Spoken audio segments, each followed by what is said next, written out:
சரியான திசைவழி நோக்கி வர வேணும். அது உங்களுக்கும் சாதகமாக இருக்க வேணும், அதே நேரத்தில் இந்த மக்களுக்கும் பயனுள்ளதாக இருக்க வேணும்ன்றதுதான் என்னுடைய நோக்கமாக இருந்தது. ஆனால் இப்போ வேலை வாய்ப்புகள் எல்லாம் நிகழ்காலத்தில் எல்லாம் ரொம்ப கஷ்டமாக இருக்கும். இப்போ இங்கே இளைஞர் ஜோதிகள் எல்லாம் இருக்கணும். இப்போ நாங்கள் படிக்கிற காலத்தில் எங்களுக்கு முதல் இருந்தார்கள் சொல்லினோம், தாங்கள் துலாம் மிதிச்சு தோட்டம் செய்துதான் பாடசாலைக்கு போறேன்.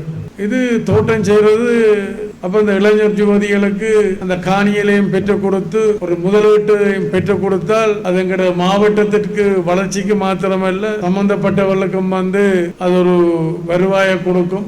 சில நாளைக்கு உலக யுத்தம் கொண்டு ஏற்படலாம். இப்ப நாங்கள் கஷ்டப்பட வேண்டி வரும். 72ஆம் ஆண்டு காலகட்டத்தில் நாங்கள் எல்லாம் வீடுகள்லாம் மரவழியெல்லாம் நட்டு ஓரளவுக்கு எங்களை தேற்றி கொண்ட நாங்கள் வருங்காலத்தில் அப்படி வராதல்ல.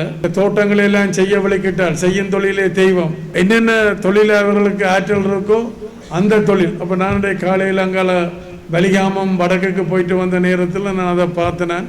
நிரம்ப காணிகள் தோட்ட காணிகள் இருக்கின்றது.